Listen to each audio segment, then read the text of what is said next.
And we are live. Hello and welcome to Fermenting Opinions. I'm your host, David Papiden. This is Fermenting Opinions, the podcast and YouTube Hangout show in search of a more palatable political ferment. This is October 28th, 2019, and I'm here with my friend Chris, and we are going to talk a little bit about misconceptions and maybe grievances about the concept of religious freedom, about the concept of church-state separation, particularly as it involves two organizations, one of which I am a member of, one of which I am not.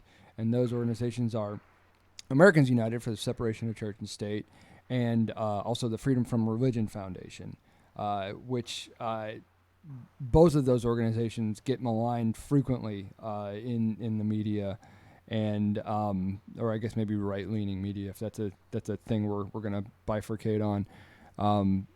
But that's a thing I see all the time, and I know Chris had some of his own thoughts and like I said, maybe grievances that I kind of wanted to get into and see if we could hash out a little bit. So Chris, how you doing? Good. How are you? Thank you for having me. Not cool. Glad you can make it.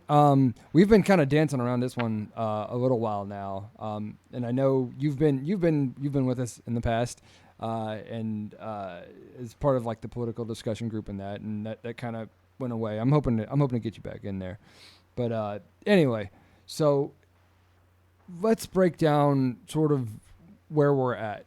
The idea of religious freedom, to me at least, means it has to do. Well, I'm an atheist first of all, so uh, yes, I'm free to have any religion, but also to have no religion if that's my choice, right? And what that means, uh, logically, intellectually, however you might want to describe it, is to have freedom of conscience, right? That within reason to act on that, to be able to believe what I want to believe and not be sort of unduly burdened because of it, right? That's what I take it to be at sort of the very kernel. Chris, do you agree, disagree, have your own take on it? Yeah, no, I generally agree. I think things become complicated for theists because our our theism and our faith is sort of all encompassing. It's not something it most people can set aside. I compartmentalize a little more than most people because I think freedom of and from religion is very important, both as an American and as a Christian. Um, but a lot of Oh, you cut out there for a second. Christians want to compartmentalize and they don't see any benefit in doing so. Okay, I'm sorry. Say that last part again. I don't know if that cut out for everybody, but it cut out for me. You were saying talking about compartmentalizing being a Christian versus. Yeah, I think for a lot of fundamental Christians, it's hard. They either cannot or won't compartmentalize their religion away from their civic duty. I think they don't understand that there's a benefit both to society, to the faith of compartmentalizing a little bit. Yeah, I mean I certainly agree, and I mean I have obvious reasons to want that, right? Like particularly when it comes to involvement in politics and political outcomes, right? Sure. I want to see, and that's really all it comes down to is that when I am espousing a desire to have religious freedom, it's because I don't want to live according to the laws, dictates, precepts, pillars of anybody's faith, right? I just want basically common law based on whatever has been demonstrated to be a public good, regardless of whatever that person's belief system is. We're talking about, safety, infrastructure, economy, things like that, right? We're not talking about things that are based on a particular worldview, right? Because we use that term a lot in our kinds of theological debates. That it's not worldview dependent. That these are just normative goods for a society. That's what I want to see laws based on them. But when we don't see that, when we see laws that are based on somebody's religious ideology, sometimes implicitly sometimes we can infer it. Maybe that's a reach, maybe it's not, and sometimes it's very explicit, like extremely explicit. And that's where that's what raises my hackles anyway. Sure, I think in this, these discussions have been had many, many times, but I think most of our laws at least resemble a lot of the laws that we see in Judeo Christian faith. Having said that, I'm no fan or advocate for any sort of theonomy, but there are a few sticky issues where our religious beliefs, we can't set them aside, like abortion and gay marriage. Now, you know me, I'm pretty progressive, so I support gay marriage.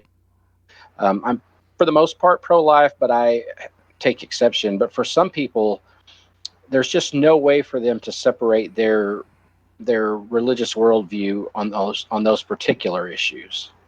Now, ironically, those people seem to find it easy to set aside their religious worldviews on things like immigration, which I don't. But Well, that's I mean, I don't. It would be easy to sit here and speak uncharitably of those people, and sometimes I will. Maybe if I get a few more glasses of Texas whiskey in me, I may start to. But I guess to me, it seems that those people have already demonstrated their ability to compartmentalize out, their religious worldview from, their political disposition, because we're talking about evangelicals supporting Trump, right? Would be happy to have even as many evangelicals want to come on here and want to argue with me about that. Bring them on. I'm happy to do it. Neither of us are those people. But I hear you is all I can say is I hear you, but I don't want to, I guess, dwell on that aspect of it too much. You know what I mean? well, I think one problem when you're looking at things from the outside um, is, and this is what I have found in studying these multitude of discussions, whether it's a current policy like immigration, or we're arguing about whether or not the Gospels are reliable. If you read two very smart people's interpretation of the subject, you're going to get two very smart answers, and it's up to you to decide which one sounds more right. Um, I think I know people who are fundamental Christians, Trump supporting. I know their justification for supporting his immigration policies. They're sound, logical, reasonable arguments from within the Christian faith. I just don't agree with them. I think that they're taking certain scriptures in a way they weren't meant to be taking, but I also have to accept that I could very well be wrong. Sure. And I guess I hear that as well. But it seems to me that when it comes to those kinds of, okay, this is my cynical take, like that you can make the Bible say almost anything within, there are upper and lower limits, I would concede, but make it say almost anything you wanted it to. That if you are eloquent enough and well read enough, that you can make it sound like what you want it to sound like. You can make it sound like there was no chattel slavery in the Old Testament. I heard people arguing about that earlier today on another page, not the one you and I occupy. But you can do that, but it comes down to whether or not this is a reasonable interpretation. The point is, someone's they have their outcome, right? This is the thing that they want to argue for. They already have the outcome. Then they're trying to backfill a justification by using, hermeneutics, by using, selective readings of scripture or what have you, right? Like that can happen, and it does make me rather cynical of the entire process, right? So it and what makes that difficult, and what makes actually it compounds into sort of the meta conversation here, is that if I become that cynical of somebody that I'm talking to, or someone I might be debating or arguing with, what have you, that if I think that they're engaged in this kind of motivated reasoning, then I think that they're not really going to care what it is that I have to say or I think or what my concerns are, that they have the thing that they want. and they're just gonna keep running at it with the kitchen sink until they get it, right? And now we're talking about my religious freedom, right? Sure. Well, I wonder, and this has been something I've been pondering a lot lately. I wonder how often all of us take a remark or a comment or an opinion or a position a person has and somehow automatically feed that into some big meta narrative.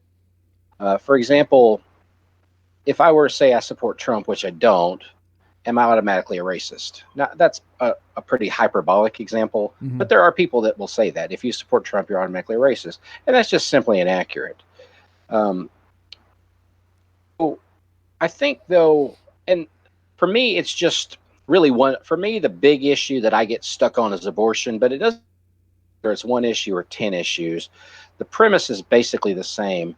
Each Christian person, and I would presume it's true whether you're Christian or a Muslim or Hindu or any of the other world faiths, eventually you're going to get to some point where your faith-based beliefs conflict with secular beliefs, and you sort of have to make a decision, right? Mm-hmm. So we there's discussion whether the Old Testament talks about abortion. I think that's far from a slam dunk. I'll concede maybe it does, maybe it doesn't. But that aside, for my position on abortion, I'm saying that because that's really the one I get stuck on. Is I don't find abortion to be consistent with the message of Jesus Christ. So therefore, I don't generally support it. I that aside, I have some caveats for rape and incest and things like that. But generally, that's sort of the mindset that most, I think, genuine, honest Christian people go through. For a lot of people with the gay marriage issue, it's the same way. I don't. I compartmentalize that out because I think based on our Constitution, the right to marriage for any two consenting adults, whether they're gay or straight, has to be there. But um, that's again me being pretty progressive. But most Christians, they just come to a point where they have to decide: does my most fundamental belief and my most fun And okay, we're back up. We are back up. As far as I can tell, it's part of the same. What have you? Hello. frozen? I can hear you, but your video's frozen. Oh, there you go. Oh, There you okay. are. Yeah, it's maybe it just takes a minute to catch up or something. I don't know. Yeah. But anyway, so we're back, guys. I don't know if this actually starts a new video or if it's part of the same video or I don't know what. Anyway, yeah, I just vamped and riffed a little bit while you were working on your tech issues, talking about different things. The fact that I'm growing a ridiculous beard right now because I'm doing Movember for Men's Health next Because you want month. to be like, because you want to be like James when you grow up. First of all, first of all, no, and second of all, no. I'm going to be growing just the mustache, mustache I for see. November, because it's preposterous looking. I look quite a bit like Ron Burgundy with a mustache, um, so I can direct people to fundraising for Men's Health, and that'll be what I'm doing next month. But anyhow, um, That'll be good. yeah, it's for a good cause, and I think I get free beer on Friday when they shave me, because it's at a brewery in Columbia. They're doing like the big shave off to kick the thing off, so hopefully I get some beer out of it. Anyway, Yeah. where were we when I lost you? I think I was explaining. Oh yeah, I was explaining about the person we were referring to as being Oh yeah. perhaps what you would call an angry internet anti-atheist. Because I don't see any difference really in the attitude as what's being Well, described. I don't know him, and I try not. Again, like we said, I try not to guess his motivation, and I know that what we type and what we say are often quite different. I know that what I say to people comes across much nicer than what I type. Um, I think I it's a little bit. I don't see it from you, but there are some others that I see um, the angry atheism from. Some people are very condescending and insulting. Um, I think it's one thing to say, and we've talked about this before. It's one thing to say, I've I don't find it sufficient for me to believe, but hey, it's cool if you want to. It's another thing to say, I've looked at it, I don't believe it, and you're an idiot for not believe, or you're an idiot for believing it. And I do feel that way. I do feel like we get that from some people. You're an idiot for believing, or you're unintellectual. Yeah. And Sorry, go ahead. I think that's probably what you're seeing as a little bit of a reaction to that. Yeah, I think there's been a definite backlash. Also, you would have hated me like 8 years ago. You would have hated me. But we all go on our journeys, right? We all, we make friends with people that we think we're supposed to be enemies with. That's Right. um, it humanizes us to each other, and I think that's so vital, especially right now where we are in the political climate that we're in. But I think if I can get back to something here, while I was vamping, I was talking a little bit about AU, and part of the idea of this impression, right? That AU is sort of like the like a sister organization. Well, really, it's FFRF is the sister organization to AU, and they're just a bunch of angry atheists that hate on Christians and they just always want to shut us down and we're just trying to live our faith and they're being mean to us and trying to push their secularism on us and all of these things like that's again when I was riffing I was saying that AU at the least I cannot speak so much for FFRF but AU is a multi-faith organization. Our current president is Jewish. Our former president was a Christian pastor, Barry Lynn. You may have heard the name. I don't know. He had been the guy for like decades. But anyway, he recently stepped down, and it's Rachel Lasser is in charge now. But anyhow, and we have you know not a lot of diversity, if I'm being honest, but we have some. In my own chapter, I'm a member of. We have at least one Christian person there and one Jewish person as members of our chapter, and they care about freedom of religion just like everybody else. All right. I don't know for me to break down the logic of it essentially to say I don't know how we can guarantee the religious freedom of everybody unless we also keep religion from in sort of subsuming the political process and the legislative process, right?